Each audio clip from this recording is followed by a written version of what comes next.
Hey guys, thanks for clicking on another episode of the podcast. It is week 2, or I should say round 2 of the playoffs, and we're getting into the nitty gritty here. Things are interesting to say the least. We've officially carved out our winners bracket and our losers bracket. Just to give you guys an update, in case you haven't been closely paying attention, which I'm sure you all have been, but the bottom 4 are me, Vic, and then both the Matts, Matt Glassmeyer and Matt Morelli, and then everybody else has moved on through the winners bracket. Now, Case, Emily, Al and Ben all got first-round byes. They are back in action this week after making it through. And then the other ones, such as Colin, Abby, Sam, and Liv, are the ones that actually had to earn their way through the first round, which they all did. So just a brief update there and how that's going to work. Now, before we get into the matchups for this week, I am recording this on Friday, which means tomorrow is Christmas Eve. And that being said, there's actually a lot of football being played tomorrow. I think it's like all games except for 3 are being played tomorrow, and then we get 3 Christmas Day games as well. Now, because tomorrow is Christmas Eve, I thought it would be kind of fun to go through everybody's list here that I actually received from Santa. I actually know Santa on a personal level. I give him fantasy football advice. And that's actually the reason I'm going to be getting a bunch of shit in my stocking on Sunday morning. Because I have been the worst fantasy football player in the universe this year, and I have passed that on to Santa. Now, because I have a close relationship with Santa, I actually asked him if I could see what everybody asked for this year. And he doesn't really give a shit about anybody. So he was like, yeah, here you go. Sure. So let me see. I actually have that list here.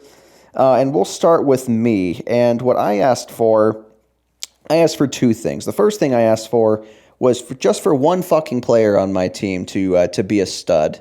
I need 1 star. I looked at everybody else's team. Everybody has at least one guy who's really good on their team. I have 0.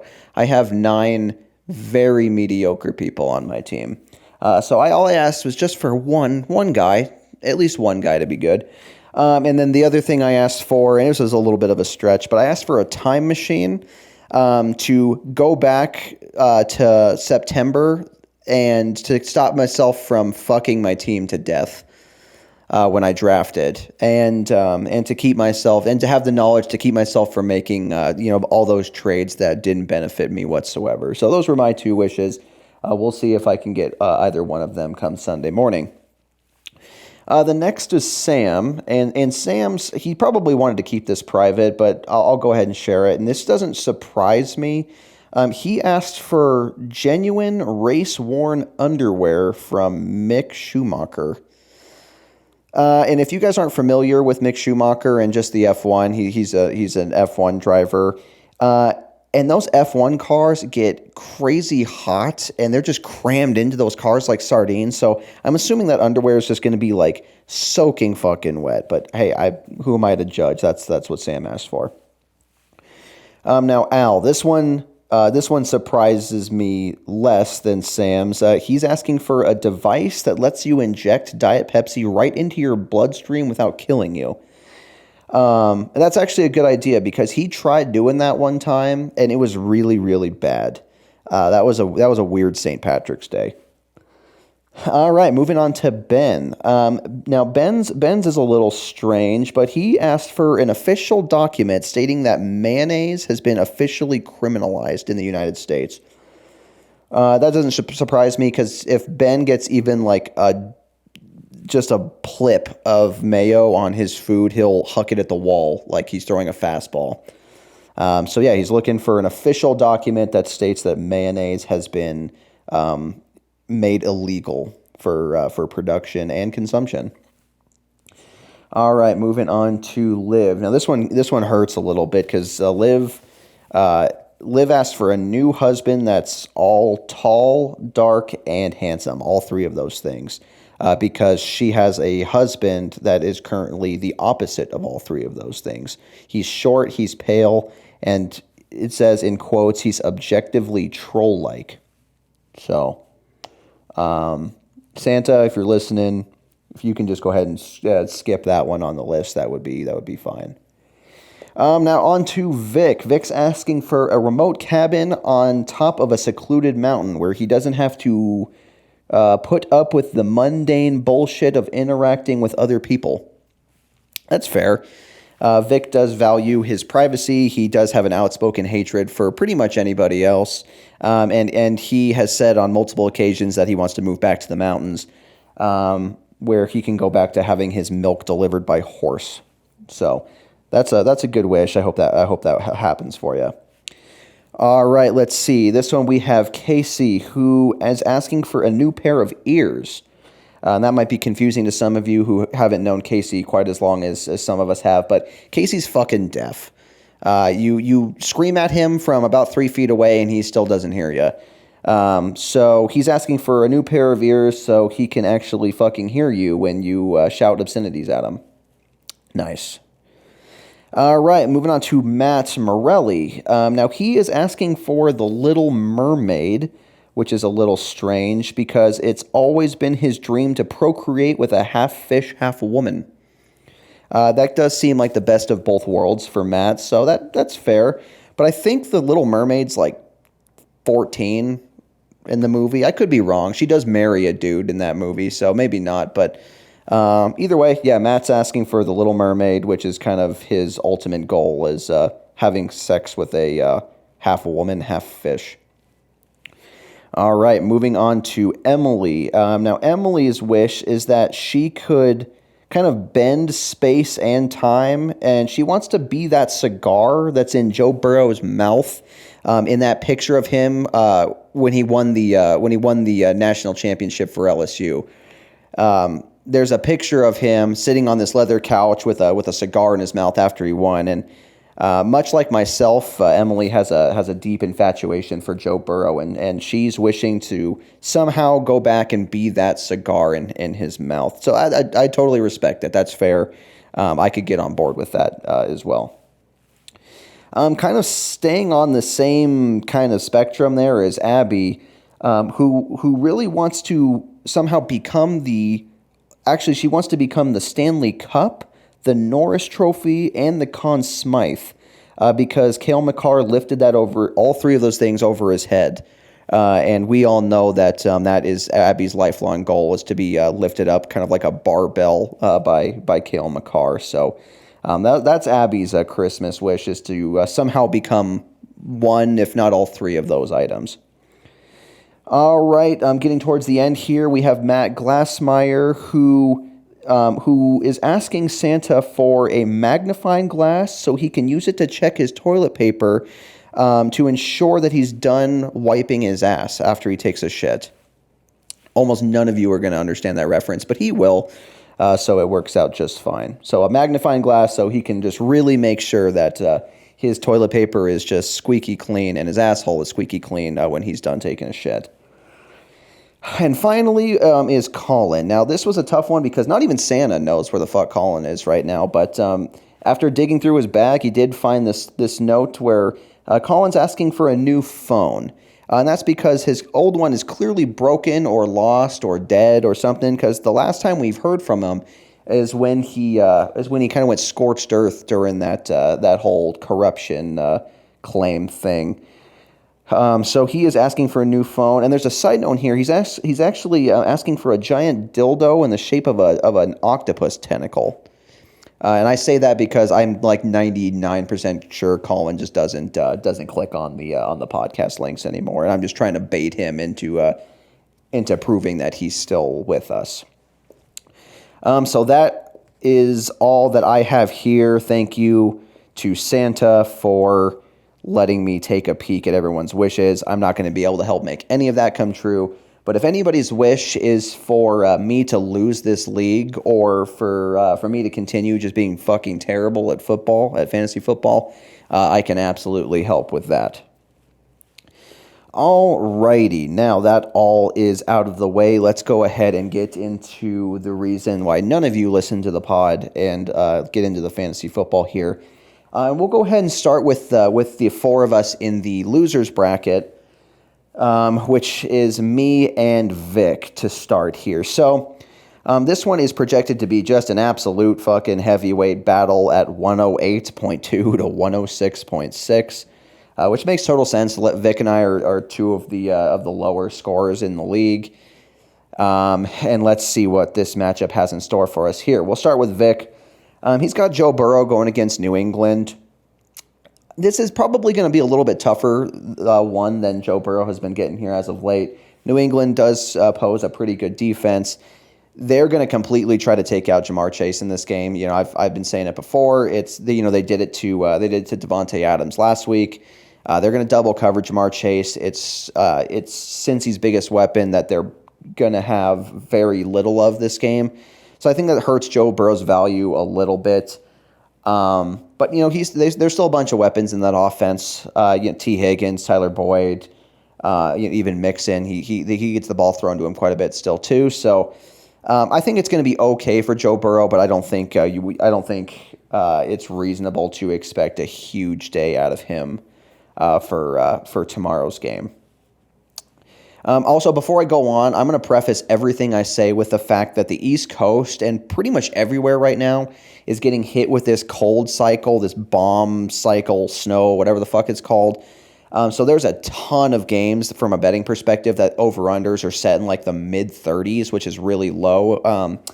And weather is supposed to be just terrible throughout the country, particularly on the East Coast. So I think just before I go on and give my predictions for matchups, expect tough weather conditions, which is obviously going to impact all of these games. Okay, so that being said, we'll go ahead and move on to Jamal Williams here, who's playing in Carolina. Jamal Williams is just a boomer bust touchdown guy. In the last 2 weeks, he's been held by tough rush defenses. Minnesota's okay, but he didn't get in the end zone. And the Jets are tough, and he got kept out there. So in his last two games, 3.7 and 3.3. Carolina isn't a huge challenge as a rush defense. So it's not unrealistic that Jamal Williams, it's not unrealistic to think that he can't get in. But now that DeAndre Swift has kind of proven to be more and more of part of this offense here as of late after he kind of fell off a cliff, I think it's tough to expect a whole lot out of him.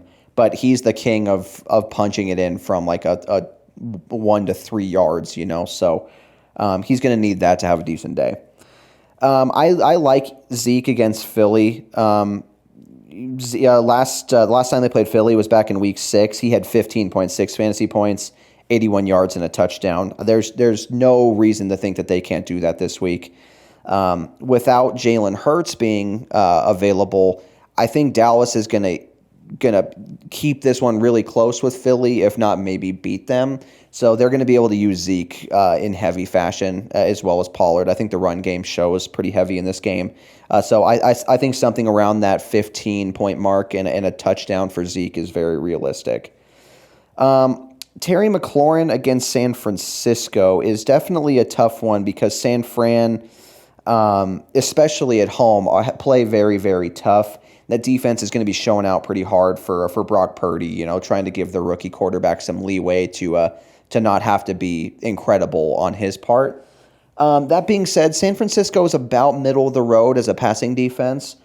So in a game in which they're going to be trying to get Terry McLaurin the ball, which he was unable to do last week against the Giants, which was a surprise, they're going to try to get him back on track here in a game where Washington they're trying to make a playoff spot and they have a potential to do so. So they're going to be full throttle, and I think McLaurin could have a decent day here. But like I said, San Fran at home is very tough. They're one of the best defenses in the league at home. So we could potentially see him get shut down last week like he was against the Giants. But I think he's going to be a little bit better this week in particular. Okay, Isaiah McKenzie against Chicago. Now, it's tough to love Isaiah McKenzie just because he's kind of an afterthought in that Buffalo passing offense. But every now and again, he has games where he explodes for like 20 fantasy points. And just looking at his stats, it seems like he's kind of due for that. Chicago's going to be putting all their focus on Diggs. Gabe Davis is kind of just part of that offense now. And Isaiah McKenzie he lines up in the slot. People forget about him, and he returns kickoffs and punts too. So obviously there's always going to be a little bit of value on him. That's another one where that weather in Chicago is going to be brutal cold, and conditions might affect that game. But these guys play in Buffalo, so that's not going to be any surprise for them at all. Mark Andrews has been a little bit of a disappointment here in the last 3 weeks, just 9.4, 3.7, and 6.1 in his last 3 games here. But you'd like anybody against Atlanta, even without Lamar Jackson still throwing the ball. Lamar's still out, and that's where Mark Andrews was really getting all of his production. It hurts him having Tyler Huntley throw him the ball.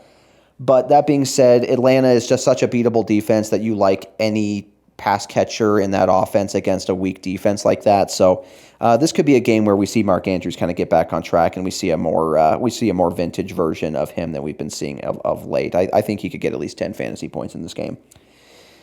Allen Lazard was a huge dud last week against a beatable Rams D. He had 1 catch for 7 yards, so 1.7 fantasy points. And that was kind of, I thought that might happen, as I talked about in last week with Romeo Doubs coming back with the emergence of Christian Watson. Lazard has kind of fallen out of favor in this passing offense, but I really think they're playing in Miami, so I think the weather's going to be okay. I think it's still supposed to be cold, in quotes, for Miami standards, but weather should be okay. Miami's a beatable pass offense, and with all the targets in that offense, I think Lazard will catch more than 1 pass, but I don't know how much of a role he's going to play in an expanded offense in which there's just a lot of mouths to feed. And then finally got the Buffalo defense going against Chicago. This one's I don't love it because Buffalo's defense they've only put up 10 or more fantasy points twice since week 8, and only a couple times this year. They haven't been the elite defense that they have been in the past, and it's tough playing against Justin Fields and how mobile he is. I think they're going to give Buffalo a game, and I think the Buffalo defense is going to be adequate. Is my highest expectations for them. They got -1 against Miami in a game where they should have just shut those guys down with them playing in like a blizzard temperature anyway. So yeah, I'm not super hopeful for the Bills defense, but they could be okay. It's still a pretty lackluster Chicago offense they're going up against. So it's okay for Vic. He's got some tough matchups this week, but guys like Zeke and guys like Mark Andrews, I think could be bright spots for him. Now, as for me, on paper, I have okay matchups, but I'm just not getting the production out of guys that I need, and that's why I'm in the position that I am. That's why I'm only projected at 106.6. I have to go with Gardner Minshew this week at quarterback. It's just my best option. He's taken over for Jalen Hurts. I've had to stream Minshew in the past. I did it last year with some success. He's definitely on the better end of the spectrum in terms of backup quarterbacks, and plus he has a terrific offense around him. If he does it right, he has the tools. What worries me is Dallas defense at home, which is always a toughie, but they've been not very good as of late. They've been getting up a lot of points. They almost lost to Houston. They lost to the Jags, both high-scoring games. So I'm hoping this is the case against Philly here with Minshew, and I just hope he does enough where he's a decent fantasy streamer, because I just don't have a choice this week. I almost went with Zach Wilson this week, like I did last week, where he got like 26 points. He was great. Thought about playing him yesterday. I chickened out of it, which I'm thankfully did, because he got 1.7 fantasy points and he got yanked like halfway through the game. So it worked out good for me there. So yeah, going with Gardner Minshew. We'll see what happens there. Alvin Kamara against Cleveland. I'm waiting for him to be good, and it seems like his ceiling right now is like 12 fantasy points, which is fine, but it's not good enough to win me some fantasy games here. Now, some important notes about that New Orleans and Cleveland game. It's supposed to be like 10. It's like supposed to be like 10 below, with 30-mile-an-hour winds. There's no reason anybody should be throwing the ball in this game. It should be all on the ground. So for that reason, I love Kamara this week. I like his workload. The ball should be going through him 90% of the time. They've got injured wide receivers. The weather is shit. It's like 30-mile-an-hour winds. It's supposed to be like -30 with wind chill. Run the ball and let this game flow through Kamara as much as it needs to. And I'm going to jump down to my tight end spot because I am going to go with Taysom Hill again this week. He was good last week. He threw a touchdown as my tight end. He threw for 80 yards and a TD for like 15 fantasy points, and that's what makes Taysom Hill just so valuable, is because he's such a Swiss Army knife. Out of everything he does, the least of his duties are actually as a tight end, which is why I'm really hoping he's valuable in this game, in which it should be all through the ground. I really think without Mark Ingram and a true backup running back, I think they're going to use Taysom Hill in the run game. I think they're going to try to use him as like a QB sneak option. He takes a lot of direct snaps at QB. It's a lot of eggs in that basket for Taysom Hill that the weather is gonna really let him factor into the game script here. So those are my two New Orleans guys. I've also got Isaiah Pacheco going against Seattle. Seattle is a bottom 5 rush defense. What sucks is that Pacheco is ceding so much of his work to Jerick McKinnon, who is the passing down guy. He's the pass catching running back. He's doing all the heavy lifting for the Chiefs right now, and not so much Pacheco. But, in a game where they could potentially want to run the ball against a bad rush defense, he always has value. It's just a lot of just hopeful wishing that he's going to hopefully get in the end zone to have a decent day. Brandon Ayuk. Now, he was a huge letdown last week against Seattle, who, as well as having a bad rush defense, they also have a very beatable pass defense. And he had 2 catches for 19 yards last week. I really hope that they get him more involved against Washington. They've been stingy though against wide receivers, and they're a very capable secondary. So I'm not hopeful for Ayuk again. But with Debo still being out, and maybe San Francisco gets in a situation in which they have to take deeper throws and not just throw to guys like Kittle and that kind of stuff. I'm just, it's a lot of wishful thinking. So we'll see what happens with Ayuk. I am going to go ahead and take DJ Chark this week in my other wide receiver spot against Carolina. Carolina give up like the 8th most fantasy points to wide receivers. And Detroit's such a pass heavy offense, or at least they have been as of late. I'm really hoping they throw to Chark this week. He was shut down last week because they played the Jets, and the Jets secondary has just been so good. And he was limited to 1 catch for 18 yards. So this should be a good bounce back game for him against a much more beatable Carolina defense. An interesting one at my flex is I'm going with Zach Moss, who is going to take over as the number 1 running back in Indianapolis now that Jonathan Taylor is out. He, in that game last week in which the Colts just chunked their 33-point lead to Minnesota, Jonathan Taylor got hurt early and Zach Moss stepped in. He had 24 carries for 81 yards. I love the 24 carries part. The 81 yards part is a little less enthusiastic because that's like 3-something yards per carry, which isn't great. But the Chargers give up the most rushing yards per carry to running backs in the league. So if he's anywhere near that 24 carry mark again, which they could be, given how beatable the Chargers are on the ground, then I'm hoping that he's going to be a little bit better. So I've got that to look forward to on Monday night, and I'm hoping come Monday night I'm still in a situation in which I'm in the matchup.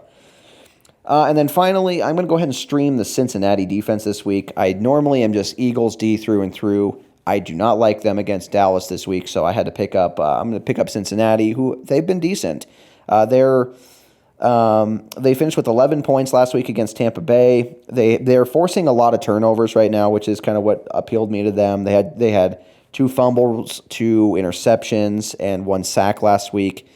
They're playing just a struggling bad offense in New England. So I'm hoping they can force some turnovers or at least shut them down on points. If I can get anywhere around that 10-point mark out of them, I'd be happy with that. So those are me and Vic's matchups this week. I will remind everybody that me and Vic's matchup, as well as the 2 Matt matchups, the 2 losers this week will play in the Toilet Bowl next week. I know there was some confusion about that. The format's a little bit weird. It changes some things with us going, nobody misses the playoffs, so that's kind of how it has to be. That's how it was last year as well. So as week 17 will be the Toilet Bowl. So me and Vic are playing for a chance to not be in there. So we will see what happens. It's just a very bad matchup on paper, 2 horribly low scoring projections, but guess we'll see what happens. All right, moving on to the other matchup in the bottom 4 here, and that is the Matt v. Matt experience. We'll go ahead and start with Matt Morelli, who got off to a good start last night on Thursday Night Football. Evan Ingram. I did not like Evan Ingram this week at all. I'll be very transparent about that. I thought Ingram, Jets defense, tough. I hated it. The weather was terrible. But I was very wrong. He had 7 catches for 113 yards, 20.3 fantasy points. That's a great start if you're Matt Morelli, who has been really lucky with Ingram lately, who's completely vaulted into the number 2 tight end in fantasy spot. He's been fantastic as of late. So Matt won't be complaining about that. Good start from him. Let's see who else he's got. So he's going to go with Justin Fields against Buffalo. Don't hate this at all. I think Justin Fields has become matchup proof. His running ability especially is going to be valuable against this Buffalo team who whenever they play Mahomes, who's not even a tremendously mobile QB, still runs all over him. So I think there's value for Fields here. He's used to playing in cold weather too in Chicago, so I think you can expect a decent day out of him. He's projected at let me see here, 22.5. Yeah, I think somewhere around 20 points is very feasible for him.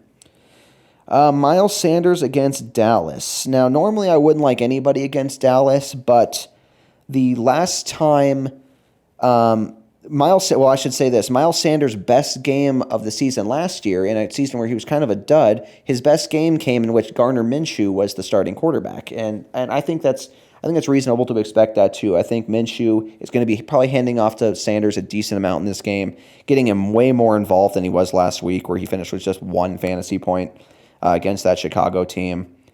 So where they're not going to get Philly's not going to get the rushing value out of Minshew as they obviously would with Hurts. So I think Sanders is going to be able to factor a little bit more into this game. So should be a decent game for him. Cam Akers against the Broncos, I think is totally fine too. Broncos are most beatable on the ground. We all know that. This game's going to suck probably. I think it's 36.5 is the over-under. So it's projected to blow. Every Broncos game is low scoring and shitty. Usually, I guess as of late, the Broncos are actually scoring some points. I like Akers in this game. I think they're going to be able to get through the Broncos on the ground. I think Akers realistically could get a touchdown in this game if they get down there. Don't expect a lot out of this, but I think it's an okay matchup for Akers. Now it's really, really hard to hate Jamar Chase in any situation, but against New England, I can't help but be very skeptical about his output. I talked about it a little bit earlier. The New England's going to double cover Jamar Chase. I think it's going to be really hard for Cincinnati to get in the ball, despite how just fucking good and athletic he is. This is one of the few times where you just don't love Jamar Chase's output, and you have to like a guy more. You have to like one of the other guys probably a little bit better, like T. Higgins. I think is going to have more value than Chase is. They're going to take the shots at him for sure, but just last week they held Devontae Adams to 2 fantasy points. So don't be surprised if something like that happens here. All right, A.J. Brown. They're definitely a little bit of a downgrade for A.J. Brown with Hurts being out. But I think Minshew is capable enough to get the ball in his hands a decent amount, despite getting him probably having the Trayvon Diggs coverage here. I think they're still going to get the Brown. They're going to get the Brown in Ball's hands this week. Yeah, so I don't. He's not going to go off for the 120 something yards like he did last week. I just don't see that happening here.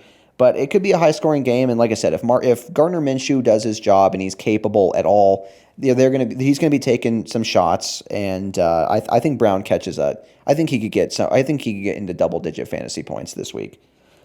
Juju Smith-Schuster has been good of late. In his last 2 weeks against a tough Denver secondary, he had a touchdown in 22.4. Against a pretty good Houston secondary, he had 10 catches, 88 yards, so 16.8 fantasy points. He could do that. He very well could do that and should do that against a very beatable Seattle secondary and pretty much the most pass-happy offense in football in Kansas City. So no reason to dislike Juju in your flex. I expect decent things out of him on Saturday morning. And then finally, the Minnesota defense against New York Giants. Tough to love the Miami defense right now, especially since they've been, they got just destroyed against Indianapolis in the first half last week. The week before that, they gave up 34 points to the Giants. Or I'm sorry, they gave up 34 points to the Lions. You can expect a little bit better here just in the matchup. The Giants are just such a weak offense, just minus Saquon Barkley. But it's kind of just like a streaming option this week. I think they'll be okay. I think they're going to get like 6, 7, 8 points in this game probably. I still like Saquon to score, but like I said, it's such a weak rush heavy offense that I think Minnesota should be able to handle these guys at home. And they'll want to. They'll be fired up after having the biggest comeback win in NFL history. So coming back, playing that game at home, especially too, I think that should be just fine. All right, moving on to Matt Glassmeyer. He is going to go with Aaron Rodgers this week against Miami. Don't hate it. I think it's a fine. I think it's a fine option. I don't think it's an elite streaming option, but I think it's fine. He has been not great as of late, but he's playing some tough defenses. Philly, he finished with 13.5. Chicago was like 14.5. And then the Rams, that was a little bit disappointing. He only finished with just under 13. He should be able to have some success against Miami. It's a beatable secondary, and I don't hate the matchup for Rodgers. Aaron Jones, he is dealing with a little bit of a knee issue. I think he did practice in limited fashion yesterday, which is a good sign that he'll play. Jones was decent last week, and honestly, I think A.J. Dillon's dealing with an injury too, so they're probably going to lean on Aaron Jones a little bit more here.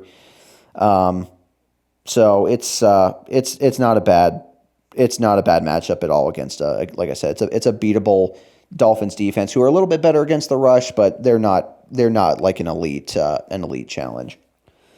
All right, Kenneth Walker is back in action against Kansas City. And despite a couple different injuries, I think he had like an ankle and a back injury, he's still set to play. And it's a good matchup against the Chiefs. If he's healthy, they're going to use him a lot. As long as they don't start getting blown out by the Chiefs, which is always a possibility against Mahomes, he should be in the script. Like I said, as long as they don't get blown out and have to abandon the run. So yeah, it should be a fine matchup for Kenneth Walker. Keenan Allen has been good since he's come back from injury. He's had since he's come back at full time now. In his last 5 weeks, he's hit double-digit fantasy points in all of those. Granted, he's playing weak defenses. He's going to get a little bit more of a challenge here in Indianapolis. But Indianapolis did just give up 36 or whatever it was unanswered air points pretty much last week against Justin Jefferson and the rest of the Minnesota Vikings. So in another pretty pass-friendly offense in LA there, I think Keenan Allen should be fine. I think that's a good option there. D-Hop. Now, D-Hop, despite having tough matchups against both New England and Denver, he's still getting over double-digit fantasy points. That's just this guy's floor. I think at his worst, he's still going to get like 10, 11, 12 fantasy points. And I like him to get that or better against Tampa Bay. Tampa Bay have not been great against wide receivers. So I think it's totally fair to think D-Hop on Sunday Night Football this week, Christmas night. I think this should be a decent game in Tampa Bay. I know it's supposed to be a little bit cold in Tampa. I think it's supposed to actually be in like the mid or high 30s, which is definitely cold for down there, but that shouldn't really influence much, and you would expect D-Hop to be okay.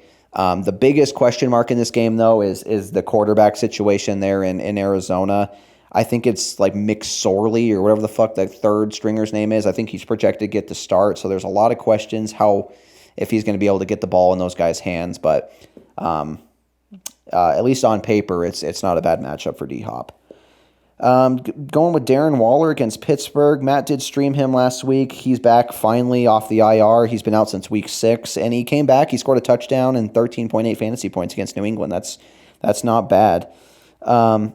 The Steelers are another tough matchup on paper. They've been tough against the pass, and they've been tough especially against tight end. But in a matchup in which Vegas always seems to end up having to throw the ball, you don't hate Darren Waller here. Last night, Matt did not get out of Christian Kirk what he was probably hoping for. He had 3 catches, 22 yards, and 5.6 fantasy points. Probably to be expected. The Jets are tough. The Jets play tough. And they did get the ball in his hands a little bit, but it was never going to be a big booming game for any of those guys, it felt like. So, Kirk, who hasn't been great as of late, really, kind of got what was expected there. So that didn't help Matt's case too much. And then finally, the Baltimore defense against Atlanta. You like it for sure here. Atlanta sucks. That offense sucks. They're not going to be able to run the ball against these guys as much as they did last week, I believe. I don't know. There's not too much to be said here. Baltimore has the 5th-ranked defense. They kept Nick Chubb at bay last week, who's one of the better running backs in the league, and Atlanta has like 5 guys running the ball here, so I don't think they're going to be able to have too much of a challenge here. I think you like Baltimore as a totally fine option. So Matt Morelli definitely has the advantage here, getting the 20.3 out of Ingram to Matt's 5.6. It was kind of a battle of the flexes.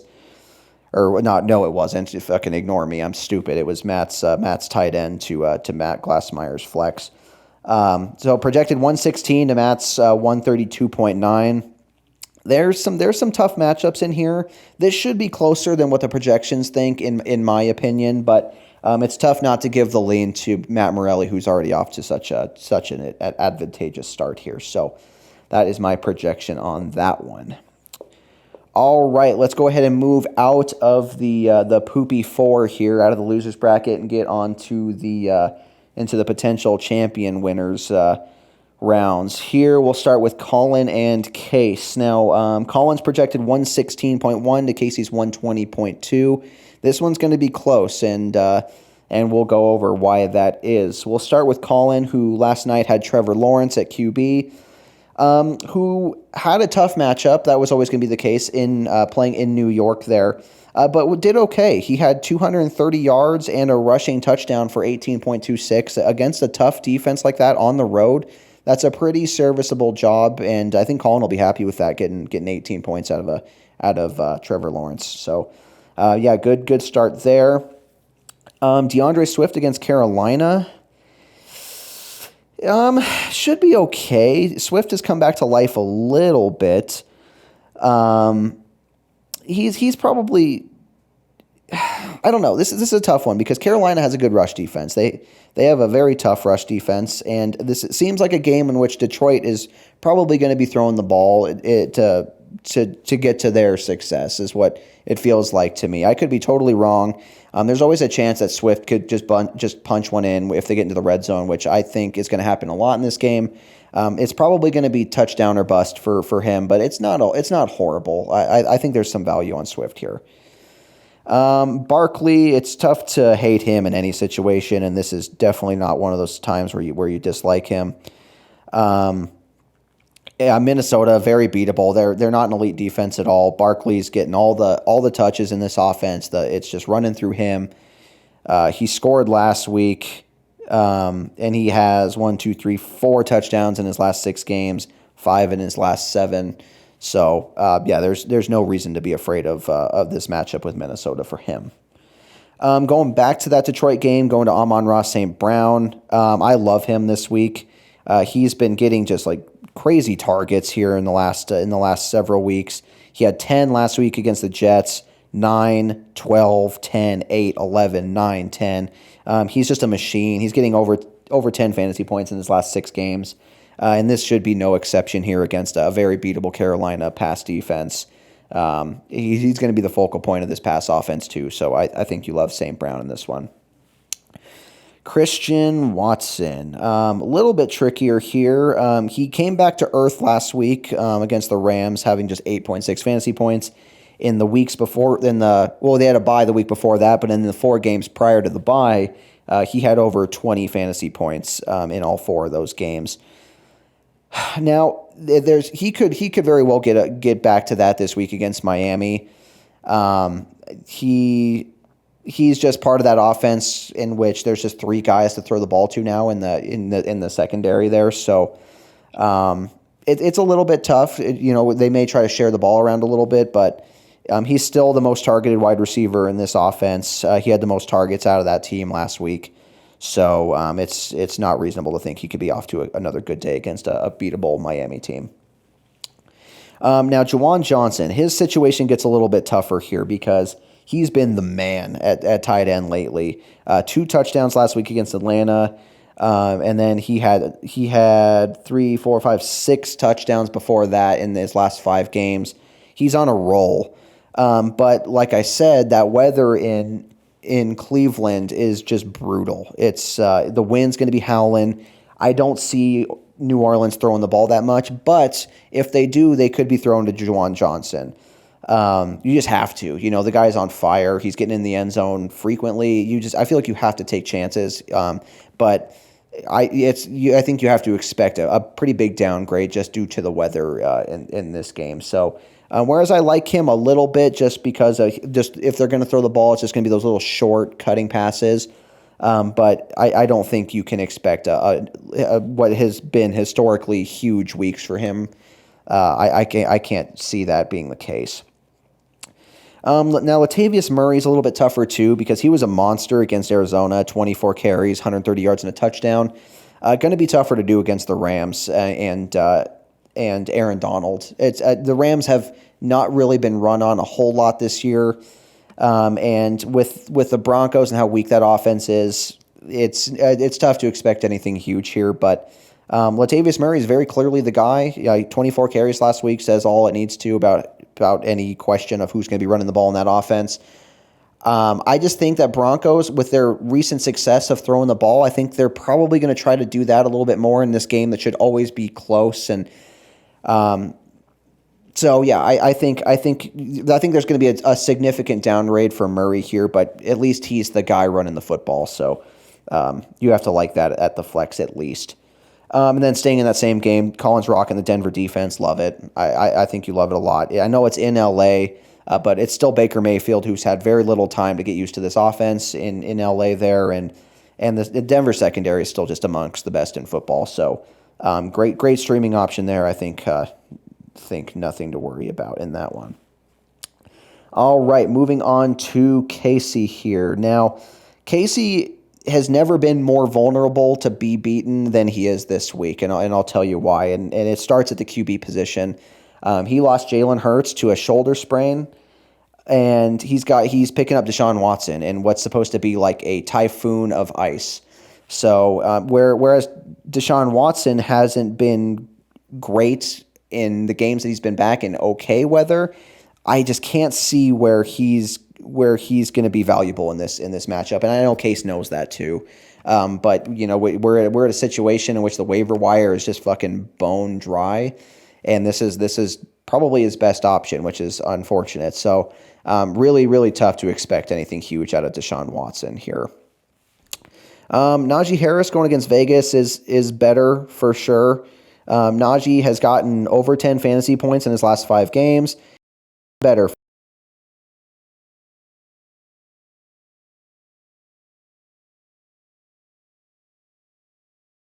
against Vegas. I don't think you dislike this one at all. Nick Chubb. Now, I was going to say Casey was in a lot of trouble if Nick Chubb didn't shake off his injury designation, which he did. That being said, you absolutely love Nick Chubb in this game. This game is going to be 99% run on the ground.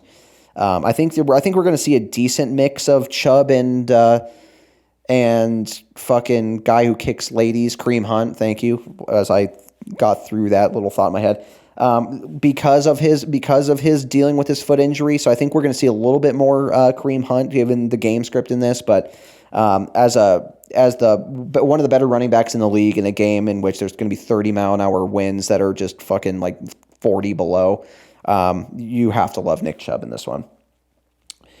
Stephon Diggs. He has, in the last 2 weeks, he's been very pedestrian, I guess is probably the best word. He's gotten 10.7, which is fine, and then he got set 6.7 against the Jets. He doesn't get an easy matchup here against Chicago, and especially in a kind of a shitty weather game too. It's not going to be easy, so I don't think you can expect huge numbers out of him, but Diggs is Diggs. He has such a high floor and a high ceiling that you hope that he kind of gets back to being normal Diggs this week, and they get the ball in his hands, and the weather's not too bad where they can't just airmail the ball like Buffalo's so good at. Waddle against Green Bay. Not ideal on paper since Green Bay has been kind of one of the better teams against wide receivers, but he was great last week. We saw back to normal Waddle, 114 yards and a touchdown. I don't think he's going to be able to do that against Green Bay, but this seems like a game in which Miami's probably going to have to throw the ball, and we're obviously going to get a lot of Tyreek Hill. I think there's definitely some value for Waddle on the other side of the field there. So don't expect the 20 whatever points he got last week, I think, but I think it's okay. I think it's okay. Like I said, I think Miami's going to have to throw the ball in this game. Dalton Schultz against Philly. Now, again, in 2 of the last 3 weeks, Schultz has gotten 5.3 and 3.5. It hasn't been going great for him as of late. So it's kind of tough to predict here. They haven't played Philly, or I should say he didn't play Philly. He was hurt the last time they played Philly. That was earlier this season. So it's kind of tough to judge on how Schultz is going to be. And it's tough to like him in this offense in which whenever they get the opportunity, Dallas just runs the football. But he's still one of the better tight ends in the league, in my opinion, and he's definitely one of the biggest red zone threats when they actually pass the ball in the red zone there. So I think it's touchdown or bust for Schultz. But in this game where I think it's going to be really high scoring against Philly, I think you have to like him in that offense. And then Michael Pittman. Michael Pittman was great last week against Minnesota. He was a big part of that big lead they got at halftime. He had 10 catches on 14 targets for 60 yards. Did not get in the end zone, however, but I think he could against the Chargers. The Chargers are nothing special in the secondary. And this seems like a game where now that they don't have Jonathan Taylor, they're probably going to have to throw the ball a little bit, and Pittman's the best guy in that pass offense. So we'll see what happens on Monday night in that game, but I think it's fair to think that Pittman could get at least into the early double-digit fantasy points there. And then finally, we got the Tampa Bay defense against Arizona. I think you absolutely love this one. Arizona has looked terrible ever since Kyler Murray went down there. It's just a fucking carousel at quarterback, tons of turnovers. This is definitely one of the better matchups on paper.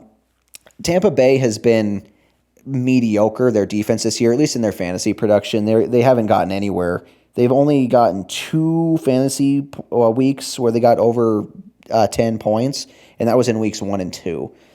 But I think you can get around 10 points this week out of the Bucs defense. Like I said, it's a very turnover prone offense right now, because considering they're going to be starting their third string quarterback. So that's something to look forward there on Sunday Night Football. So overall, Casey does have a little bit of a lean, 120.2 to 116, but man, I just don't know. Having to play Deshaun Watson, especially this week, given the conditions, is the exact opposite of ideal. So it's tough. It's tough to say that I think Case is going to win this week because it's not a guarantee at all. He's got good matchups with Nick Chubb especially. But Colin has enough value on his side there where he could beat Case. It's not impossible. And if you're Case, you're not loving the fact that Jalen Hurts went out this week, especially when this is one of the closer times that Casey's been projected in points with his opponent. So look out for this one because we could potentially see the number 1 seed getting upset here. Alrighty, we will move on to the number 2 seed, which is I lied, it's Emily. And we'll start with M, who got off to a decent start here against Liv, projected 122.3, but 2 Livs 128.5 actually. And we'll just start with the players that M had going last night. She had quite a few. She had ETN going against the Jets, got 83 yards and 14.2. Not bad at all on the road against one of the tougher defenses. Garrett Wilson wasn't able to really get anything going. 4 catches for 30 yards and five fantasy points, which sucks because he had a good matchup on paper, but his quarterback situation sucks right now. Zach Wilson was so bad yesterday, got benched. They had to bring in some guy I've never heard of before to be at QB, and he looked like shit too. So Garrett Wilson kind of just fell victim to a pretty bad QB situation last night. But playing playing just one of her guys against her own defense, she got the Jacksonville D, who was good and solid last night on the road. 16 fantasy points. They had a pick, a fumble recovery, and just allowed the 3 points. That's pretty ideal for a good streaming defense there.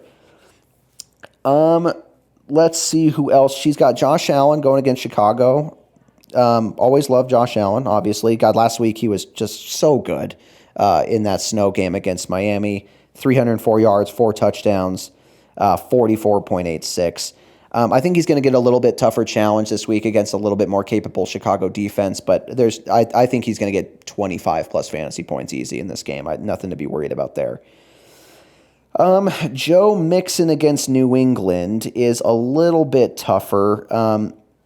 Cincinnati against tough rush defenses, Cincinnati just haven't really proven to be able to get past that.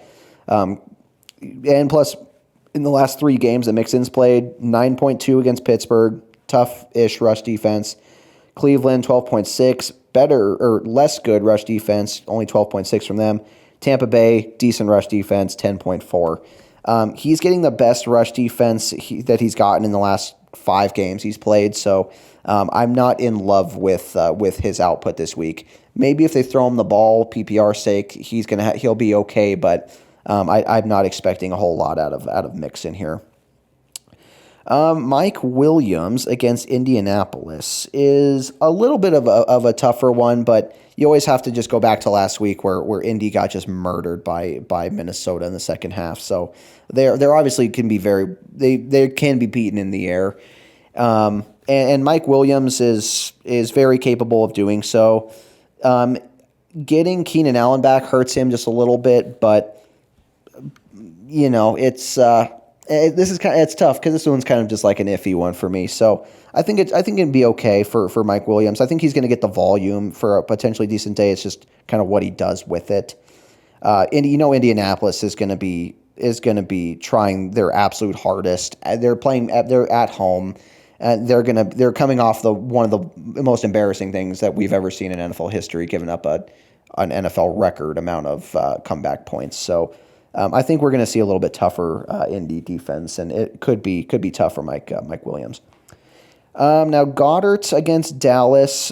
He's part in that conversation. He gets downgraded a little bit with Hurts being out, but if they're going to throw the ball, Gardner Minshew could be throwing some short passes, and Goddard's one of the more capable tight ends in the league in that pass heavy offense. So it's okay. Dallas is not great against tight ends. They got murdered by Evan Ingram here a few weeks ago, and I think it's okay for Goddard. Thielen going against the Giants. I think Thielen's a good flex option here. His last 2 weeks, he's gotten over 10 fantasy points and 2 touchdowns, and he very well could score against this bad Giants defense.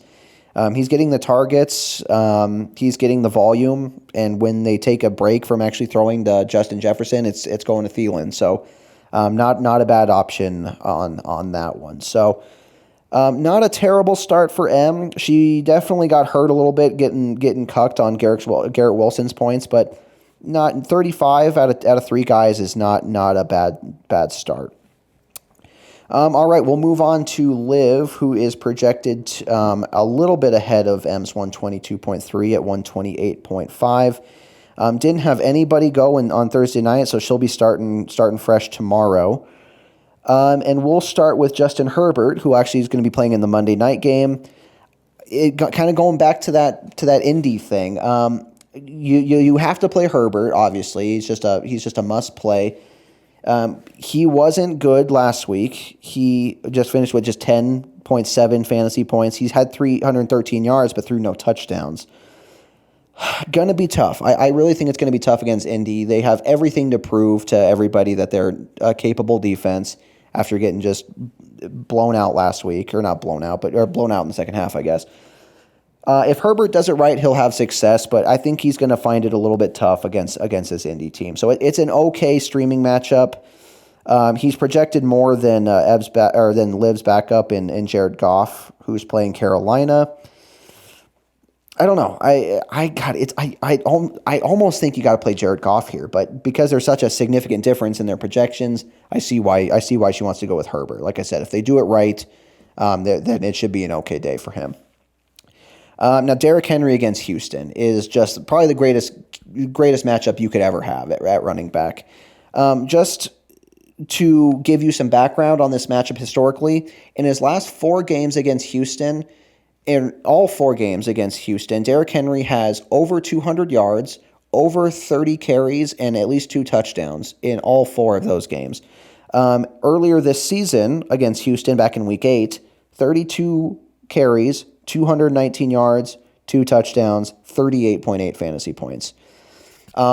If you like stats and believing in patterns, then why won't he do that again? Why won't he get 35 plus fantasy points, 30 plus carries? Obviously, Houston knows what to expect when they play Derrick Henry, but they have yet to ever stop it. So this is running back matchup number 1 in forever. So there's no reason to be afraid of this matchup at all. And if you get less than 25 fantasy points, I'd be incredibly disappointed. All right, Singletary against Chicago. I guess if you have to play a Bills running back, it's Singletary. It's kind of a weird split with him and James Cook, but Singletary could be active in this game. He got 10 fantasy points against Miami. He had 13 carries. I think something around like that is what we're going to see here. Buffalo should try to beat Chicago in the air, and they're just more successful against everybody in the air. So it's tough to love a Buffalo running back, but Singletary's he's fine. He's capable, and like I said, I think somewhere around 10-ish fantasy points is a reasonable expectation. CeeDee Lamb against Philly. It's I don't know. It kind of just depends what version of the Philly secondary you're going to get. He's going to get Darius Slay, who's one of the best cornerbacks in the league, and Dallas just, if they can, they just like to run the ball. So it's tough, but you have to play CeeDee Lamb. He's just one of the best wide receivers in the league. It's just if you're Liv, you'd probably just wish his matchup this week was a little bit more ideal. It's just not ideal on paper, but I think this game's going to be high scoring. I don't know how Dallas is going to attack this game, but if they throw the ball, they're going to throw it to CeeDee Lamb. So it's not ideal matchup, but it's not a horrible one either. Who has a great matchup is DK Metcalf, who his competition for catches went way down after Tyler Lockett broke his finger last week and is out this week. So In a game in which Seattle's going to have to throw the ball to keep up potentially, and should, because Kansas City's secondary is very, very beatable. I think you absolutely love Metcalf this week. Yeah, and I think he's got one of the best wide receiver matchups of the slate. So, yeah, you like him a lot. Now, George Kittle had his best week of the season last week against Seattle. He had 93 yards and 2 touchdowns. Brock Purdy helps his value a lot because they're not taking deep shots down the field. No Deebo Samuel, so his competition for receptions went way down too. And he was the main guy in that passing offense last week, and he should be against Washington. He should be. So yeah, I think you love Kittle no matter what now, especially with Deebo out and with Brock Purdy at the helm. His value is just vaulted way up. So no matter who he's playing, even against a tough Washington team, who've actually allowed the fewest fantasy points to tight ends, I don't know if that exactly hinders it enough to not warrant playing him. So not bad there. Darius Slayton is kind of a tougher one too. He hasn't been great in the last few weeks. 3 of the last 4 weeks he's finished with under 10 fantasy points. But he gets a Minnesota team that's very clearly beatable in the air. The Giants could very well get into a situation in which they're behind big in this game and they have to throw. Slayton is still probably the best pass catching player in this offense. So just based on necessity and game script, I think he could get back to his normal his ceiling, which is probably like somewhere between 12 and 15 fantasy points. I think if you get that out of him this week, that's a pretty decent day.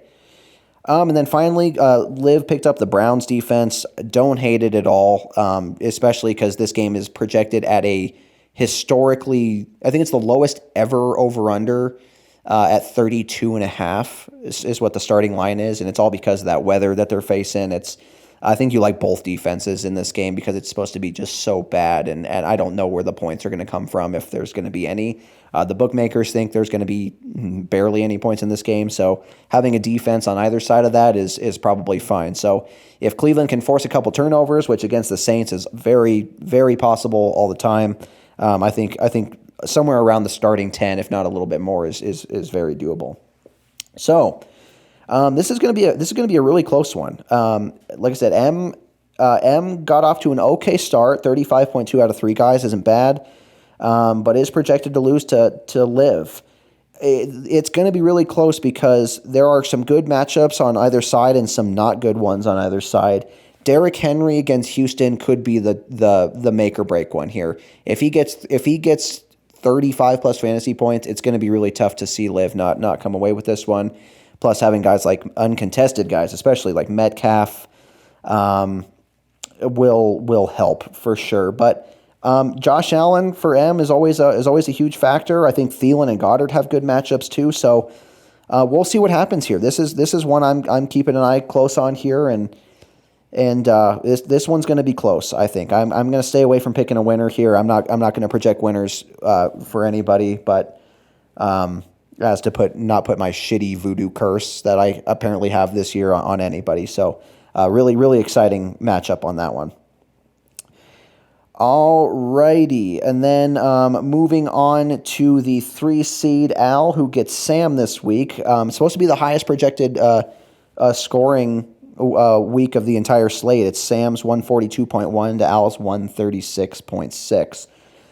Sam is going with Tua against Green Bay, which I don't think is a bad thing at all. They're playing at home.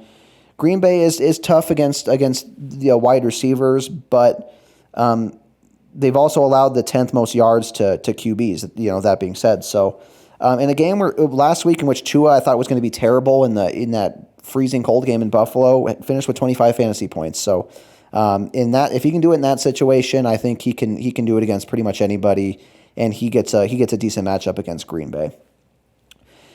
James Conner has been very, very good here this season. A pleasant surprise after dealing with injury and just not being that good last year, but gets a decently tough matchup in Tampa Bay. But he did it. He got 23 against New England. Great matchup for a defense if you're New England. Just terrified them. At Denver, he finished with a touchdown and 18. So if he can do it against New England and really if he can do it against Denver too, then Tampa Bay is a weaker matchup than both of those guys. So I think you like James Conner here for sure, especially if it's the third string quarterback throwing him the ball or throwing everybody the ball. I guess it's going to be the offense is going to be going through him a lot as long as they don't start getting murdered in this game, which I don't think they will. Montgomery against Buffalo, not a bad matchup at all.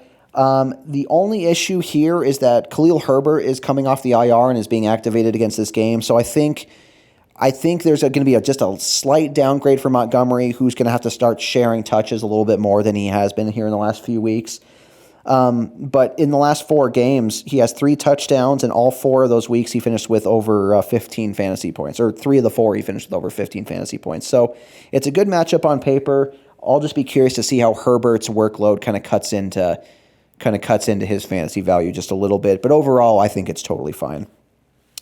You love Justin Jefferson against the Giants. You absolutely love it. The Giants have proven to not be able to stop anybody in the air.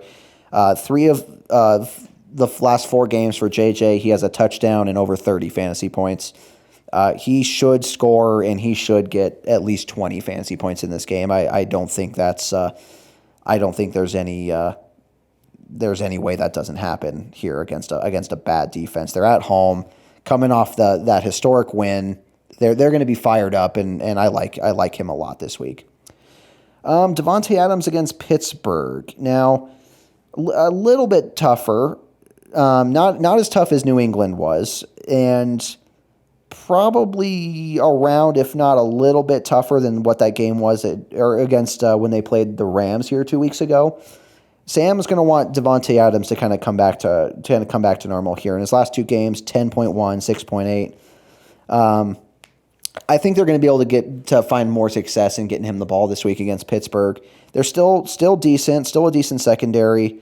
But they've given up the 5th most fantasy points to receivers this year. So I think the matchup's just is better. It's the Saturday night game tomorrow. So look for a good Devontae Adams outing, or at least a better one than we've seen so far, or in the last 2 weeks. Hawkinson against the Giants. Going back to that matchup there, I think it's fine. I think it's fine. It's not as good as obviously Thielen or especially Justin Jefferson, but Hawkinson's getting the volume. Got his targets in the last few games: 9, 8, 6, 6, 9, 10, 9. He's obviously getting the looks. So it's that part's not a problem. It seems like his floor is around like 7 or 8 fantasy points, which for this year, especially for tight ends, that's pretty good. But I think he can do a little bit better than that. And I think Minnesota is going to have a lot of success passing the ball here. So I think he's going to get double-digit fantasy points. It's a fine matchup, in my opinion. Deontay Johnson is a little bit tougher. Playing Vegas, I don't know though. Vegas secondary is just nothing to be excited about at all. Very beatable. Deontay Johnson, he's getting Kenny Pickett back, which I think definitely helps his value. Kenny Pickett's probably the best passer in that out of that trio of quarterbacks that they're rolling with. Last week against Carolina, he had 10 catches for 98 yards, 20 points. He could have around there. I think he's going to have somewhere between 10 and 20 fantasy points.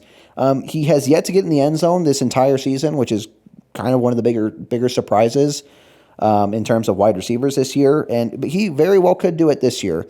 Let's just see if Kenny Pickett can make it through a game without getting his head blown off or hurting his hand or something. That's been one of the problems in Pittsburgh there. But Deontay Johnson, despite not catching a touchdown in any game this year, has remained a pretty steady constant of getting somewhere around 10, 12, 14 fantasy points.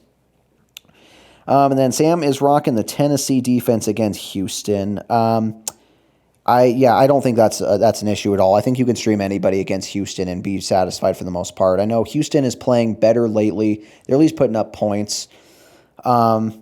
But yeah, I don't think that. I think you can stream anybody against Houston and feel pretty comfortable.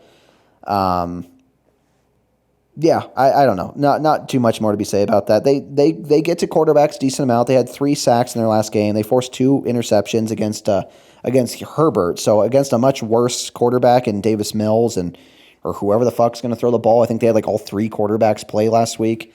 I think turnover value is high here, and I think you can expect a decent streaming day out of the Tennessee defense. All right, moving on to Al. Al is going with Kenny Pickett this week because he doesn't have Lamar Jackson again. Kind of unfortunate timing there, but yeah, it's a good matchup for Pickett against the Steelers. He's coming back out of concussion protocol. He's not going to get you 25 fantasy points probably. Against teams like Atlanta, New Orleans, those kind of teams, Miami even, like he's only getting like max 15 fantasy points. So if you can get that out of him, if he can throw a couple touchdowns, he rushes in for touchdowns too sometimes. So if you can get a couple touchdowns out of him and he gets somewhere between 15, 20 fantasy points, I think given the situation, I think you'd be happy. He'd be happy with that. And he can do that against a beatable Vegas team at home, especially. Eckler against Indianapolis is going to be kind of a toughie.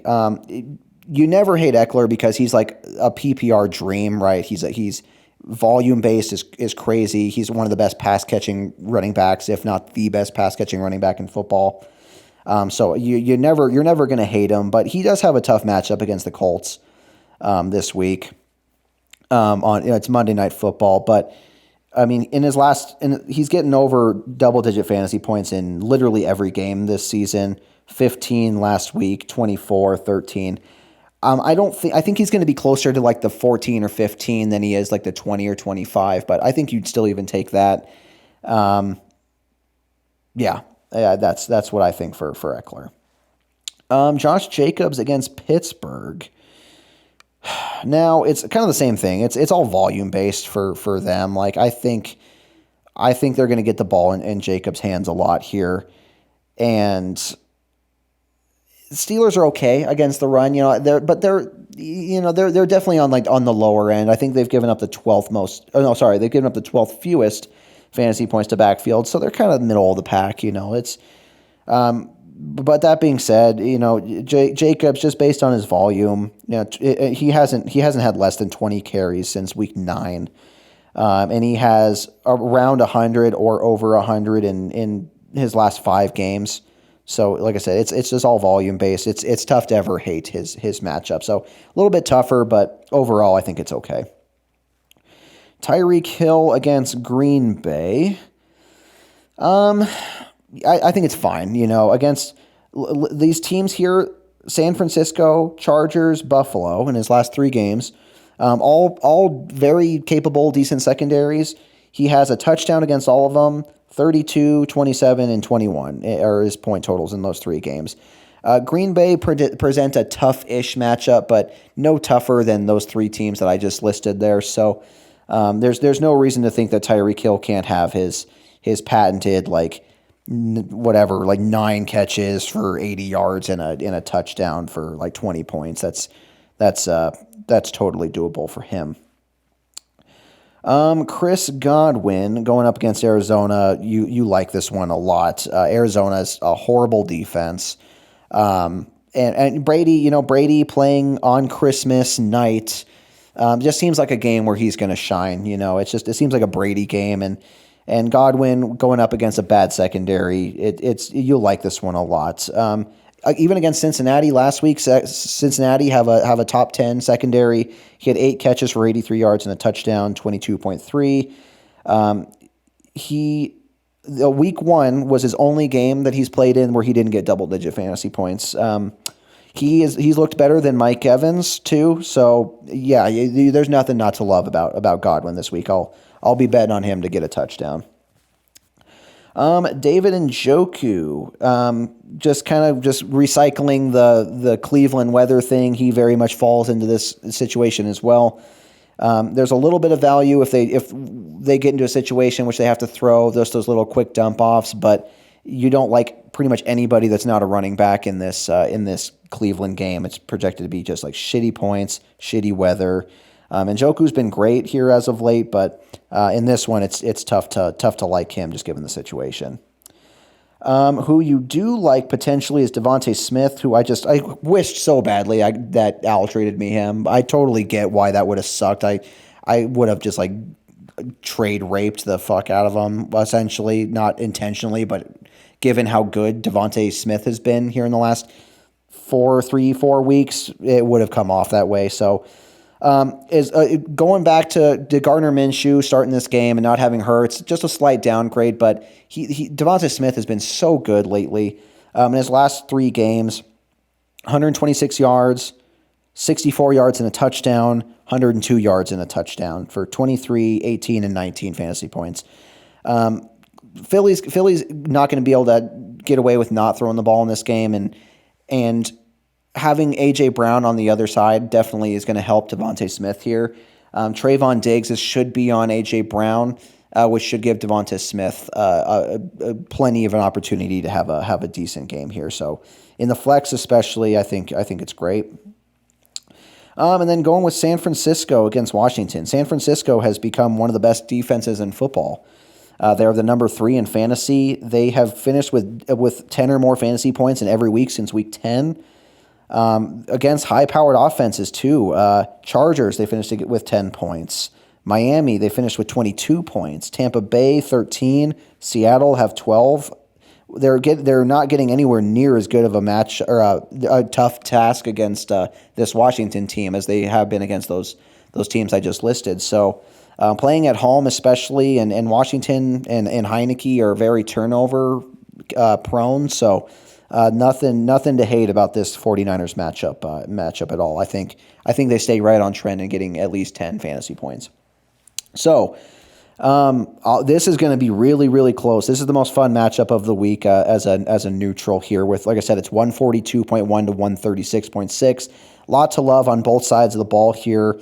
I just hope it stays true to this high scoring. I'd love to see a quarterfinal matchup like this be really high scoring. So we'll see what happens there.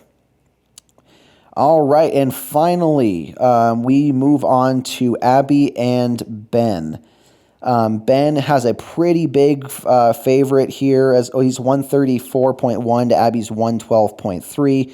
And we'll start with Abby and why she's projected that low is, I assume, because Zay Jones and her flex, who has been just the man lately, finished with just 2.1 fantasy points in New York last night. He had 1 catch for 14 yards.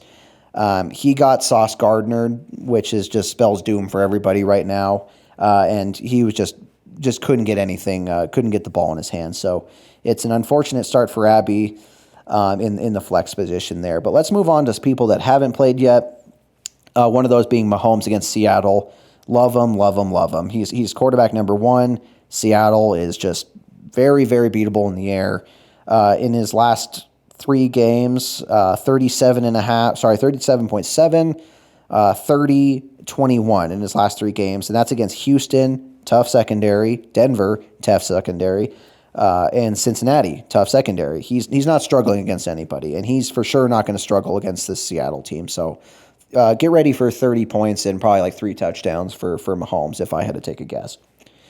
Dalvin Cook. Abby will be hoping Dalvin Cook just kind of rides the momentum after him having his best week of the season last year. I'm an idiot. Last week against Indianapolis, he had 17 carries, 95 yards for 30 points. And he also had 95 receiving yards and a receiving touchdown on top of that. So, yeah, I think they are going to try to get Cook in the end zone again here. They should be able to against this Giants rush defense. It's just not good. No part of that Giants defense is good. A lot of mouths to feed and a lot of opportunities for different ways to score here in that Minnesota offense. But I think Cook gets in at least once, and I think he gets like 12, 15 fantasy points here. Royce Freeman. Now, Abby is taking a break from Dale Ungobawale, or whatever the fuck that guy's name is, and she's moving on to just another guy running the ball in this Houston offense. Not sure that's a great idea, but from looking at it, this guy's probably the most capable. Last week he had 11 carries for 51 yards. So I don't know. I mean, it's tough to put your eggs in the Houston running basket, but maybe this is the guy that is the best of the three. I don't know. Losing Dameon Pierce for her really, really hurt. Now T. Higgins against New England. I like T. Higgins in this matchup, and I'll tell you why. It's because Jamar Chase is going to be fucking blanketed this whole game, and even with Chase coming back, Higgins has proven to be more than capable. He's got 3 touchdowns in his last 4 games. Those games where he scored 15.3, 12.5, 26.4. Even the week before that, in Week 11 against Pittsburgh, he had 13 catches for 148 yards. He's going to get more looks than normal this week because they're just not going to be able to get the ball in Jamar Chase's hands. There's just no way. Nor are they not going to double cover him this whole game. So it's a big opportunity for Higgins in this pass-friendly offense. I think Cincinnati's really going to have to pass the ball in this game. So Higgins has a great matchup in my opinion. Hey, who doesn't is Amari Cooper, wide receiver, Cleveland. Windy, cold, shitty, boo, no thank you. Sorry, I like Amari Cooper at home in any other circumstance, but I just don't see, not with Deshaun Watson at the helm throwing the ball in 30-mile-an-hour winds when it's like negative 25 out. So I would love him if the weather was fine, but I just can't give him my seal of approval this game. Freiermuth, can he bounce back from last week where he had 0 targets, 0 catches, 0 fantasy points? I don't know. I don't know. It helps getting Kenny Pickett back for sure. The Raiders have given up the 9th most fantasy points to tight end. I can't guarantee he's going to have a huge day, but surely he's going to have a better day than 0. Like it's only up from there, right? So.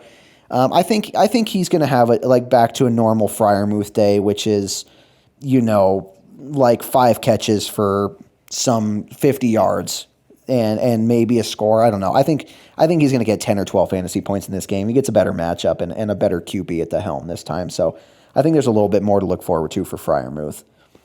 And then finally for Abby, going with the Rams defense against Denver.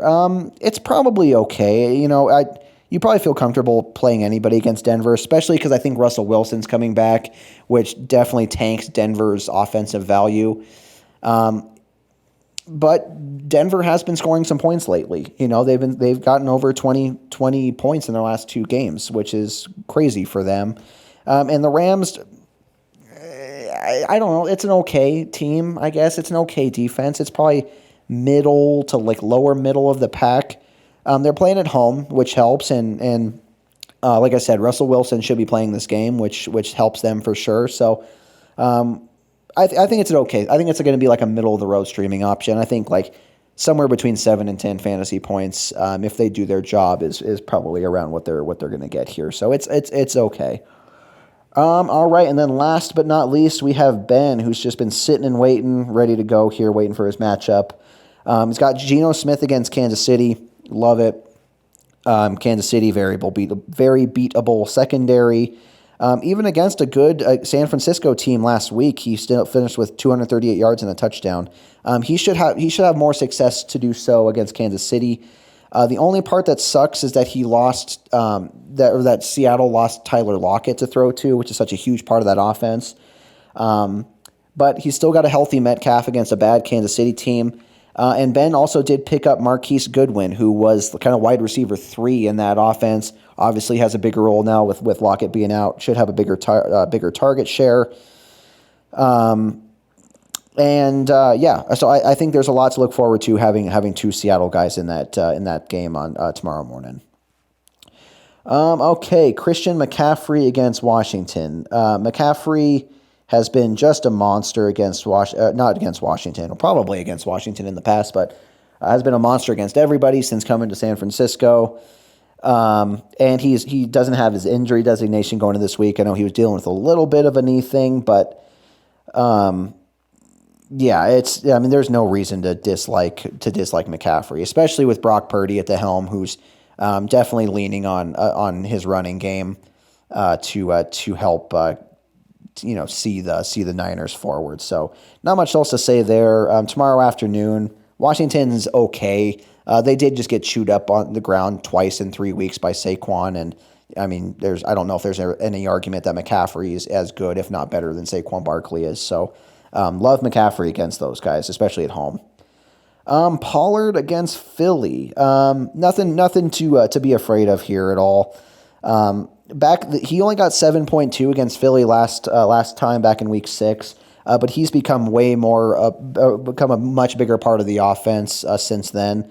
And they let Zeke run for like 80 yards and a touchdown on him, so there's no reason to think that Pollard can't do that against those guys. I think he could get 15 or so fantasy points if both him and Zeke score and if they keep sharing the workload. So, yep, good and solid there for Pollard.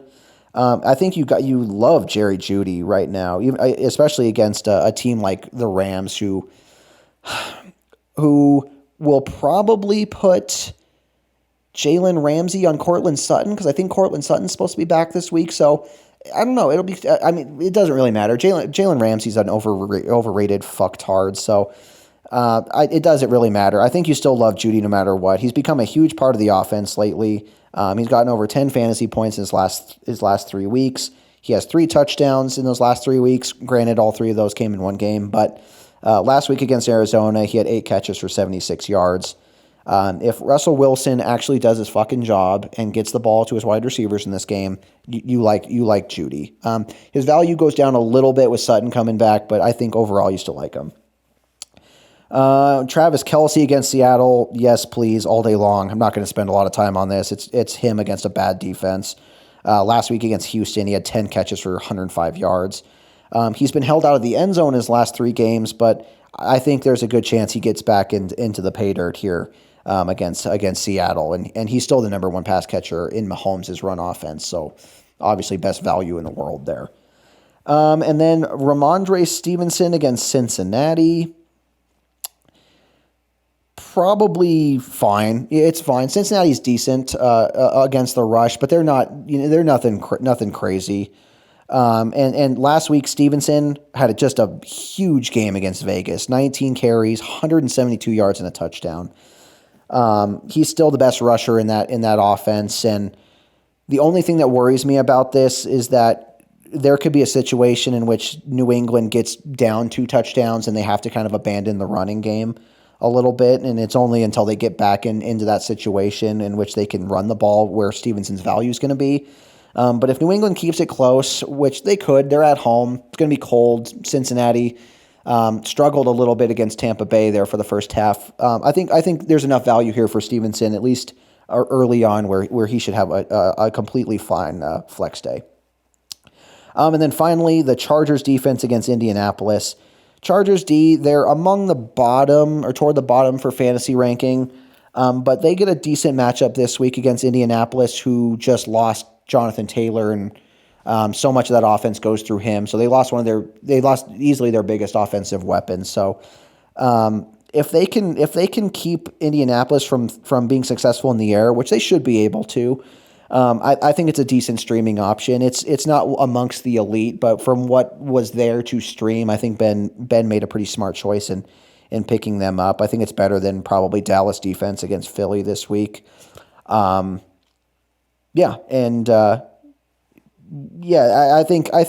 think they could get around what they start with like 10 fantasy points or so. Matt Ryan's a turnover machine, so if they can force a turnover or 2 and keep the game close, which they should be able to, I think it's a fine streaming option for them. All right, I bet you guys are very tired of me talking about football, so I'm going to go ahead and wrap it up here. Second round of fantasy, everything to play for. Just know that if you're one of those people who made it through round 1 with a win, even if you lose, you can't finish last. You're kind of just playing for your own draft pick next week or for next year. So you at least have that to fall back on. For guys like me, Vic, and both Matts, we've got everything to play for because none of us want to end up in the toilet bowl doing the punishment, any of that kind of stuff. And like I said, how it should work if it's the same as last year is that the losers between both Matts and then me and Vic, the losers should play each other next week for the toilet bowl. And I know that doesn't make a whole lot of sense with there being a week 18, but it's kind of funky with everybody making the playoffs, and that's just kind of how it is. It makes sense for the for the 4 losers to play, the 2 losers of those play each other for the ultimate loser. There's just no other way to do it. So if anyone's confused about that, I promise you that's how it worked last year. Week 18 doesn't really mean anything for the losers bracket, and it means everything for the championship bracket. So again, if you're playing this week, and if you're not one of us 4 in the bottom, and you're playing this week, you're guaranteed not to get dead last. So congratulations to you, but go fuck yourself. All right. I sincerely wish everybody a Merry Christmas. This weekend we got games tomorrow for New Year's. God, I'm a fucking idiot. For Christmas Eve, it's gonna be just a great day. There's football. I hope you guys get to watch some football, spend time with family, eat good food, and then I just hope you guys just have a wonderful Christmas on Sunday. I'll be back with you guys on Tuesday for the recap, and we'll just keep going through the playoffs. Things will be even more exciting come next week. So I hope you guys have been enjoying the fantasy content, especially here through the holiday. You'll get a break from me here for the next few days. Merry Christmas to you guys and all your families. I appreciate all of you. I love all you guys. Take care. Peace.